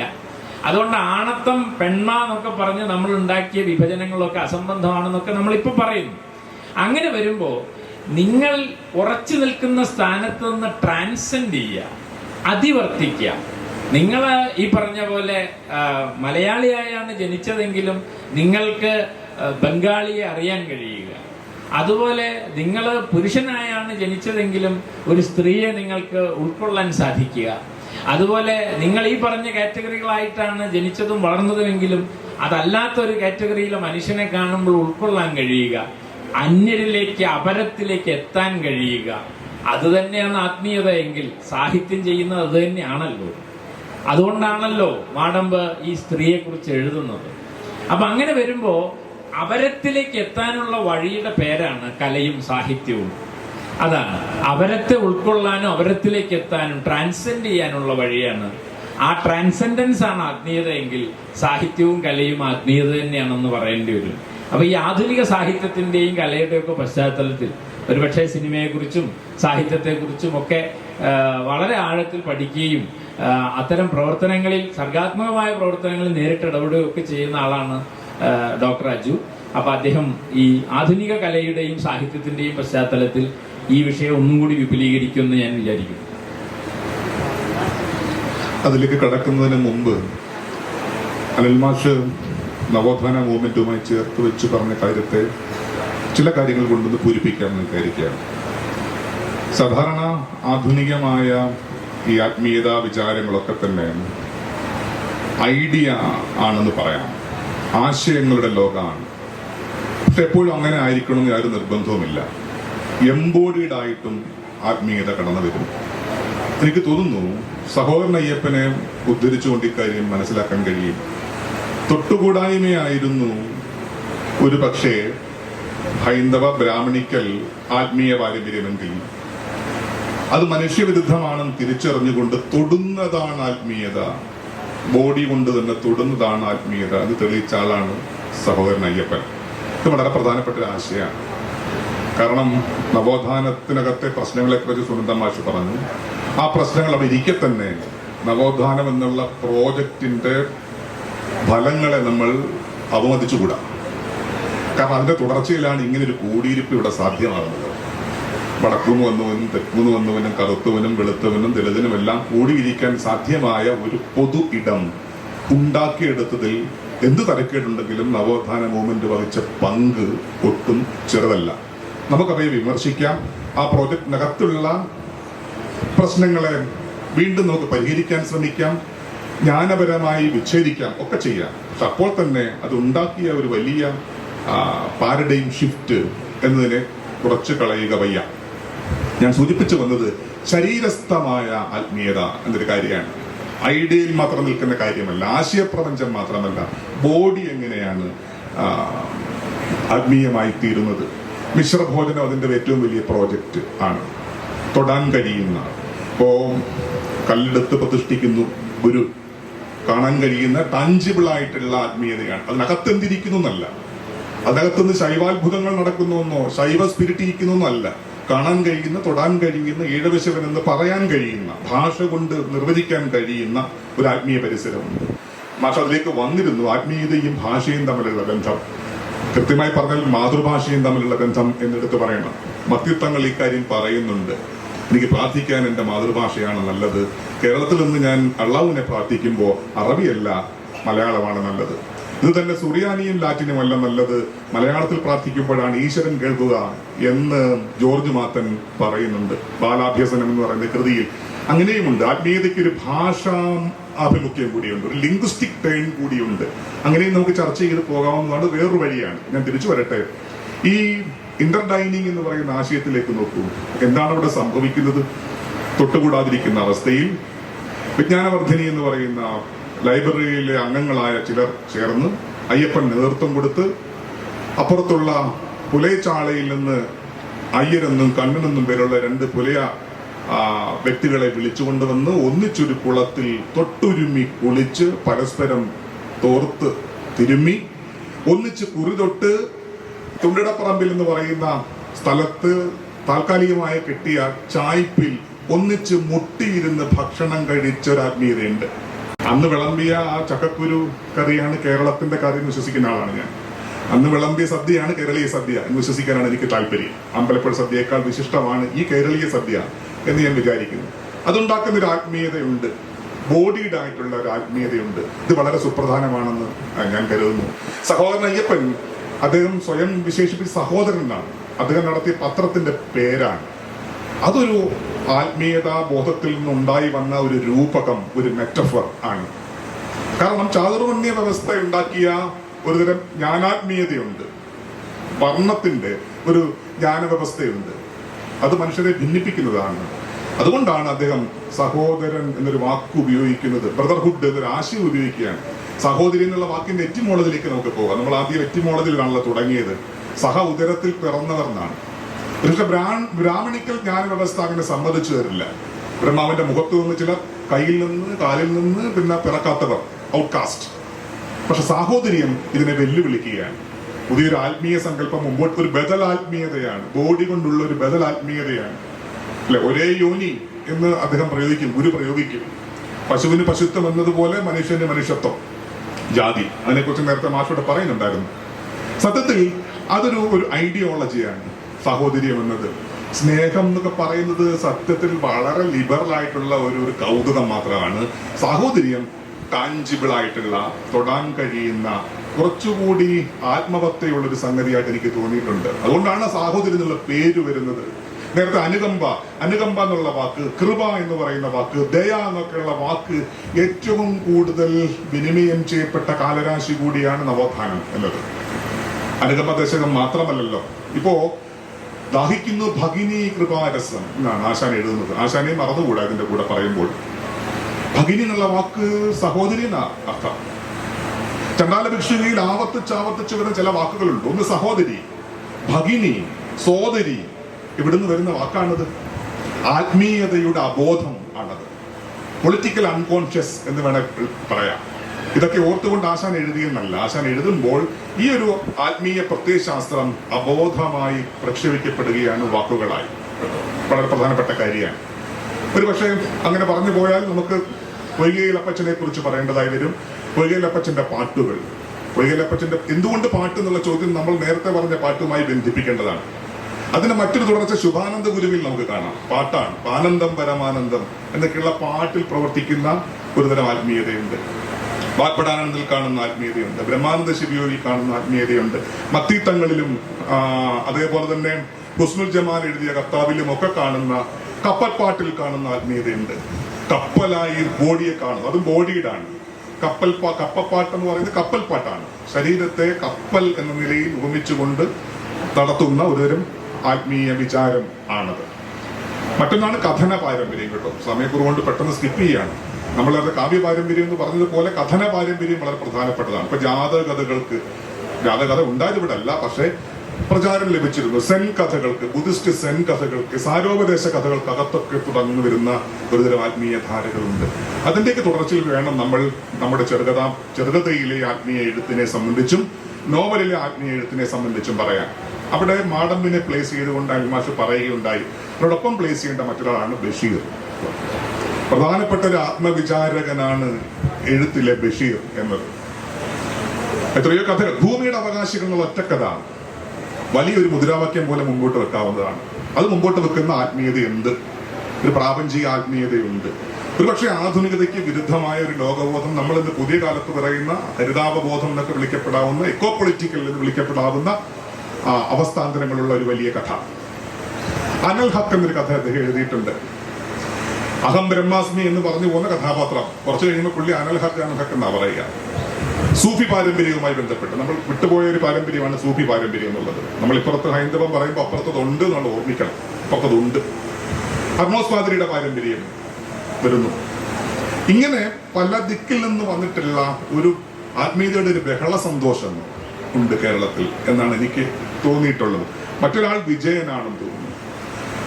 ബഷീറിന്റെ മറ്റൊരു കഥ കൊതുകിനെ കൊല്ലാമോ എന്നാണ്. ഇതൊരു കഥയാണത്. കൊതുകിനെ കൊല്ലാമോ? സത്യത്തിൽ ആത്മീയതയുടെ വലിയ ഒരു എഴുത്ത് ആണ് അതിൽ ഇരിക്കുന്നത്.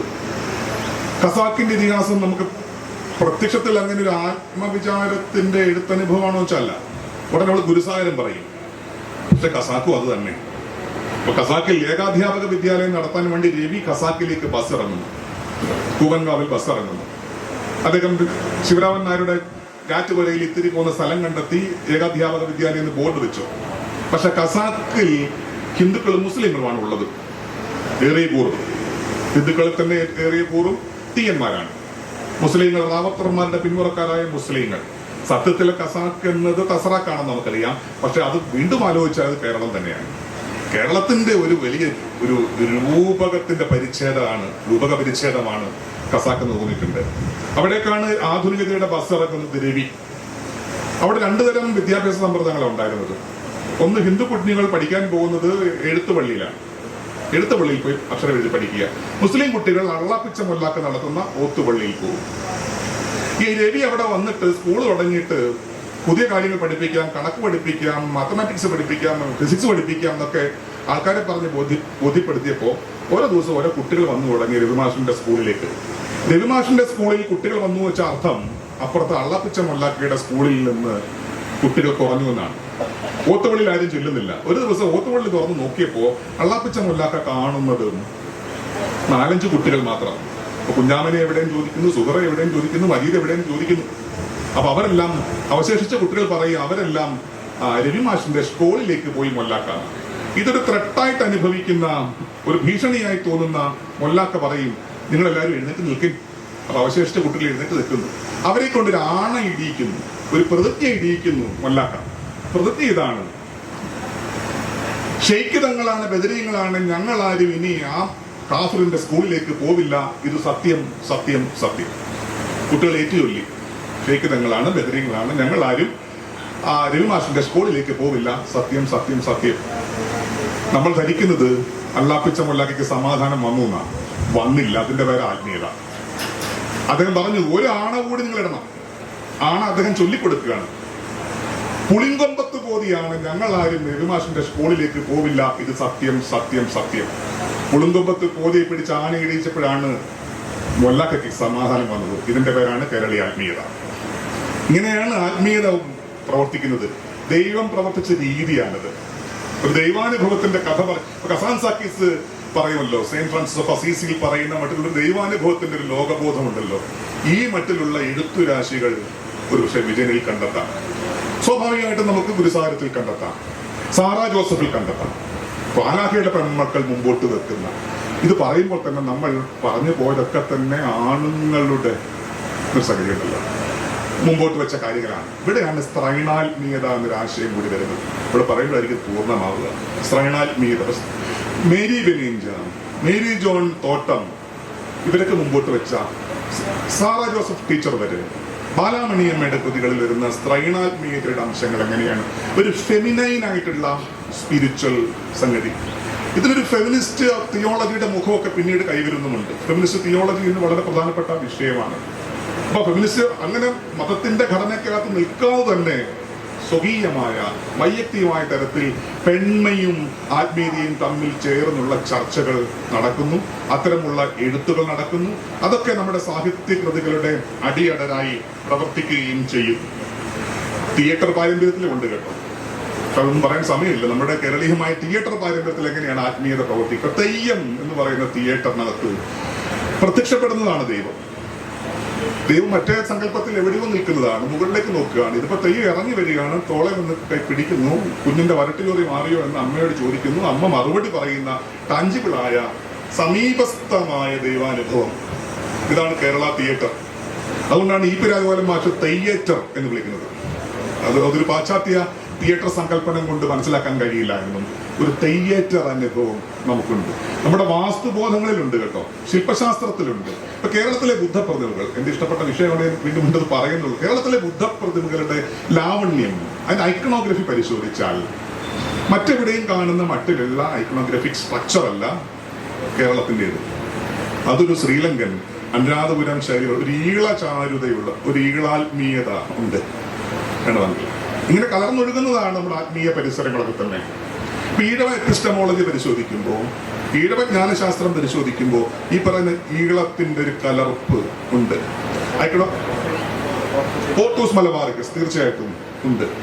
ഇങ്ങനെ അന്വേഷിച്ചു പോകാൻ കഴിയുന്നതാണ് അത്. ഒടുവിലായി പറഞ്ഞു നിർത്തട്ടെ, സിനിമ എൻ്റെ നിങ്ങളുടെയൊക്കെ ഇഷ്ടപ്പെട്ട വിഷയമായുണ്ട്. സിനിമയിൽ എങ്ങനെയാണ് ആത്മീയത വരുന്നത്? അങ്ങനെയുള്ള സിനിമകൾ സത്യത്തിൽ നമുക്ക് നന്നേ കുറവാണെന്ന് പറയാം. ഇപ്പോൾ ആത്മീയ പുരുഷന്മാരെ കുറിച്ച് വരുമ്പോൾ സ്വാഭാവികമായ ഒരു വിഷയം വരും. ഗുരുവിനെ കുറിച്ച് 3 സിനിമ ഇറങ്ങിയിട്ടുണ്ട്, അയ്യപ്പനെ കുറിച്ച് ഷോർട്ട് ഫിലിമുകൾ വന്നിട്ടുണ്ട്. ഇങ്ങനെ ആത്മീയ പുരുഷന്മാരെ കുറിച്ചൊക്കെ വരുമ്പോൾ അതിൽ വരുന്നു എന്നതിനേക്കാൾ ഉപരിയായി ഒരു വിഷ്വൽ പൊളിറ്റിക്സിനകത്ത് ഇപ്പൊ കിങ്കിടുക്ക്, spring summer falls winter and spring എന്നുള്ള സിനിമ എടുക്കുമ്പോൾ ഒരു സ്പിരിച്വൽ കണ്ടീഷൻ ഉണ്ട്. ഒരു സ്പിരിച്വാലിറ്റി എങ്ങനെയാണ് അതിനകത്ത് നിൽക്കുന്നത്, ഒരു വിഷ്വൽ മീഡിയ എങ്ങനെയാണ് സ്പിരിച്വലായി നിൽക്കുന്നത്. ഇപ്പൊ അശുദ്ധമാനെ കുറിച്ച് ഇവിടെ രാവിലെ കെ ബി വേണ്ടി പറഞ്ഞു. ദേശാടനം പോലുള്ള കരുണം എന്ന് പറയുന്ന സിനിമ, മാടമ്പ് തന്നെ തിരക്കഥ എഴുതിയ കരുണത്തിലെ സ്പിരിച്വാലിറ്റി എന്തെന്ന് അന്വേഷിക്കാവുന്നതാണ്. ഈമയ്യൗ എന്ന് പറയുന്ന സിനിമ മുമ്പോട്ട് വെക്കുന്ന സ്പിരിച്വാലിറ്റി. ഇങ്ങനെ നിരവധി മേഖലകളിൽ, സാഹിത്യം മാത്രമല്ല കലയുടെ മറ്റു ധാരകളിലും ഒക്കെ നിൽക്കുന്ന അടിയടരോ ഊർജപ്രവാഹവുമാണ് ആത്മീയത. ഈ ആത്മീയ പരിസരങ്ങൾ കൂടിച്ചേർന്നുകൊണ്ടാണ് കേരള സമൂഹം ഇന്ന് കാണുന്ന മട്ടിൽ രൂപപ്പെട്ടിരിക്കുന്നത്. ഭൗതികം മാത്രമല്ല, ഈ ഭൗതികവും ആത്മീയവും ചേർന്ന് നിന്നുകൊണ്ട് ഇഴപിരിക്കാനാവാത്ത മട്ടിൽ ഇന്റർവ്യൂം ചെയ്തുകൊണ്ടാണ് ഒരുപക്ഷെ ആധുനിക കേരള സമൂഹം ഇങ്ങനെ വാർത്തപ്പെട്ടത് എന്ന് തോന്നുന്നു. അജുവിന് പെട്ടെന്ന് പോകേണ്ടതുണ്ട്, അതുകൊണ്ട് ഇത് അവസാനിപ്പിക്കാൻ സമയം കഴിഞ്ഞു. ഈ അജു പറഞ്ഞതിനോട് ഒരു കാര്യം കൂടി, ബഷീറിനെ കുറിച്ച് പറഞ്ഞുകൊണ്ട് ഒരു കാര്യം കൂടി പറഞ്ഞ് ഞാനിത് നിർത്താം. ബഷീറിൻ്റെ എൻ്റുപ്പാപ്പയ്ക്ക് ഒരു ആനയുണ്ടായിരുന്നു എന്നുള്ള നോവലിൽ കുഞ്ഞുപാത്തുമ്മ എന്ന് പറയുന്ന കഥാപാത്രം, അവള് മദ്രസയിൽ മാത്രമേ പഠിച്ചിട്ടുള്ളൂ. മൊയ്ലാക്കന്മാർ പറഞ്ഞു കൊടുത്ത കഥകളല്ലാതെ അവൾക്കൊന്നും അറിഞ്ഞൂടാ. പക്ഷെ അവളെ പ്രേമിക്കുന്ന നിസാർ അഹമ്മദ് BA-കാരനാണ്, വലിയ പരിഷ്കാരിയാണ്, കോളേജിലൊക്കെ പഠിച്ച ആളാണ്. പക്ഷെ നിസാർ അഹമ്മദിനെ കുഞ്ഞുപാത്തുമ്മയോട് പ്രണയം തോന്നുന്ന ഒരു രംഗം ആദ്യമായിട്ട് അവർ കാണുന്നതും അയാൾക്ക് അയാളുടെ ഉള്ളിൽ ഇവളോട് പ്രേമം തോന്നുന്നതായിട്ടുള്ളൊരു രംഗമുണ്ട്. അത് നല്ല വേനൽക്കാലം, വെള്ളം വറ്റിപ്പോയ ഒരു തോട്. കുഞ്ഞുപാത്തുമ്മ ഉച്ച നേരത്ത് ആ തോടിൻ്റെ പക്കത്ത് വെറുതെ നിൽക്കുകയായിരുന്നു. ഇപ്പം 2 കുരുവികൾ ഒത്തുകൂടി ഒരു കുരുവി വേറൊരു കുരുവിയെ കൊത്തി താഴെയിട്ടു. അത് കിടന്ന് പിടയ്ക്കുകയാണ് ഈ തോട്ടിൽ. അപ്പോൾ അവളാകെ ആ കുരുവിയുടെ ദയനീയ അവസ്ഥ കണ്ടിട്ട് അവൾക്ക് ആകെ വിഷമായിട്ട് അവൾ ഈ തോട്ടിലേക്ക് ഊർന്നിറങ്ങണം. ആ ഊർന്നിറങ്ങുന്ന സമയത്ത് അവളുടെ കൈ ചരലിലൊരഞ്ഞിട്ട് മുറിവുണ്ടാവും. അങ്ങനെ അവൾ ആ കുരുവീനെ എടുത്ത് നോക്കുമ്പോൾ അത് ചാവാൻ പോവുകയാണ്. അങ്ങനെ പിടയ്ക്കുക. നോക്കുമ്പോൾ അതിൻ്റെ അടിവയറ്റിൽ നല്ല ചൂടുണ്ട്. അത് ഗർഭിണിയായ ഒരു പെൺകുരുവിയാണ്. ഒരു തുള്ളി വെള്ളത്തിന് വേണ്ടി അത് കൊക്ക് വിളക്കുകയാണ്. ആ സമയത്ത് ചുറ്റുമൊട്ടും വെള്ളമില്ല, എവിടെയും ഒരു തുള്ളി വെള്ളമില്ല. അപ്പോൾ അവളുടെ കയ്യിൽ നിന്ന് ഇറ്റി വീഴുന്ന ചോരത്തുള്ളികൾ ആ കുരുവിയുടെ വായിൽ ഇറ്റിച്ചു കൊടുക്കുകയാണ്. അങ്ങനെ അതിനെ ജീവിതത്തിലേക്ക് തിരിച്ചു കൊണ്ടുവരികയാണ്. ആ സമയത്താണ് പരിഷ്കാരിയും വിദ്യാസമ്പന്നനും എത്രയോ ഉയരെ നിൽക്കുന്ന നിസാർ അഹമ്മദിനും മതപഠനം മാത്രം ലഭിച്ച ഈ കുഞ്ഞുപാത്തുമ്മയോട് പ്രണയം തോന്നുന്നു. അതുകൊണ്ട് പ്രണയം എന്നാൽ കരുണയാണ് എന്നും അത് അപരത്തിലേക്ക് നീളുന്ന ഒന്നാണ് എന്നും അത് മനുഷ്യരെ മാത്രമല്ല കുരുവിയെയും പ്രപഞ്ചത്തെയും ഒക്കെ ഉൾക്കൊള്ളുന്നതാണെന്നും അതുകൊണ്ട് നാം ഈ ആത്മീയത എന്ന് പറയുന്നതിന് വാസ്തവത്തിൽ മതവുമായല്ല ബന്ധം എന്നും അത് സമഗ്ര ജീവിതത്തിൻ്റെ ഒരു ഊർജമാണ് എന്നുമാണ് ഈ പറഞ്ഞതിൽ നിന്നൊക്കെ നമുക്ക് ബോധ്യപ്പെടുന്നത്. അങ്ങനെയൊക്കെ വരുമ്പോൾ ആ ചോദ്യം അവശേഷിക്കുന്നു. നാം ഇതുവരെ മനസ്സിലാക്കി ഒരു കാര്യം, ഈ പറഞ്ഞതിനകത്ത് കുഞ്ഞുവാത്തുമ്മ ഈ കുരുവിക്ക് പേരിടുന്നുണ്ട്. കെട്ടിയോൻ കുരുവി, കെട്ടിയോള് കുരുവി എന്നാണ്. കെട്ടിയോൻ കുരുവിയും കെട്ടിയോള് കുരുവിയും തമ്മിൽ അടിക്കുന്നു എന്നാണ്. പല ദിവസം വീട്ടിൽ കണ്ട കാര്യമാണ്. അപ്പൊ ആ നിലയ്ക്ക് ഈ കരുണ എന്നതാണ് ഒരുപക്ഷെ ആത്യന്തികമായി ആത്മീയതയുടെ ഹൃദയം എന്ന് പറയാം. ഒരുപക്ഷെ അതിൻ്റെ കാമ്പ്, അകക്കാമ്പ് കരുണയാണ്, കരുതലാണ്.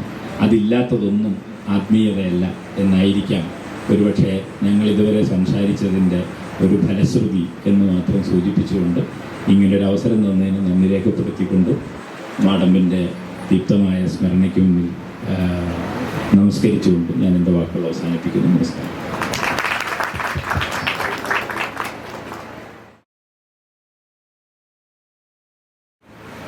ആർക്കും തന്നെ ചോദ്യങ്ങളൊന്നുമില്ല.